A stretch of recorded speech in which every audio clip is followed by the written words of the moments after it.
রাঙ্গুনিয়ায় চুরির উদ্দেশ্যে ঘরে প্রবেশ করেন প্রতিবেশী এক যুবক। এ সময় হঠাৎ ঘুম ভেঙে গিয়ে চোরকে চিনে ফেলেন গৃহবধূ। তাকে নাম ধরে ডাক দিতেই ধারালো অস্ত্রের সাহায্যে জবাই করে গৃহবধূকে হত্যা চেষ্টা করে প্রতিবেশী ওই চোর। এতে গৃহবধূর গলার কাছে থুতনিতে গভীর ক্ষত হয়ে কেটে ঝুলে যায়।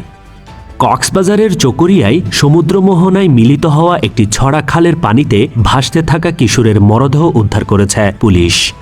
বান্দরবনের রুমা উপজেলার দুর্গম পাহাড়ে সেনা অভিযানে পাহাড়ি সংগঠন কেএনএফ তথা বম পার্টির সশস্ত্র শাখা কুকিচিন ন্যাশনাল আর্মির কমান্ডার সহ 2 জন নিহত হওয়ার খবর দিয়েছে আন্তঃবাহিনী জনসংযোগ পরিদপ্তর আইএসপিআর।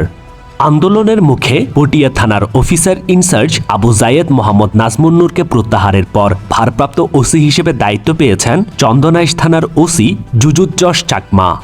খাগড়াছড়ির দীঘিনালা সরকারি ডিগ্রি কলেজে অনুষ্ঠিত এইচএসসি ইংরেজি দ্বিতীয় পত্র পরীক্ষায় 5 জন শিক্ষার্থীকে বহিষ্কার করা হয়েছে। বৃহস্পতিবার 3 জুলাই পরীক্ষা চলাকালে চট্টগ্রাম শিক্ষা বোর্ডের 6 সদস্যের বিশেষ ভিজিল্যান্স টিম কেন্দ্রটি পরিদর্শনে গিয়ে মোবাইল ফোন বহন ও অসৎ উপায় অবলম্বনের অভিযোগে তাদের বহিষ্কার করেন।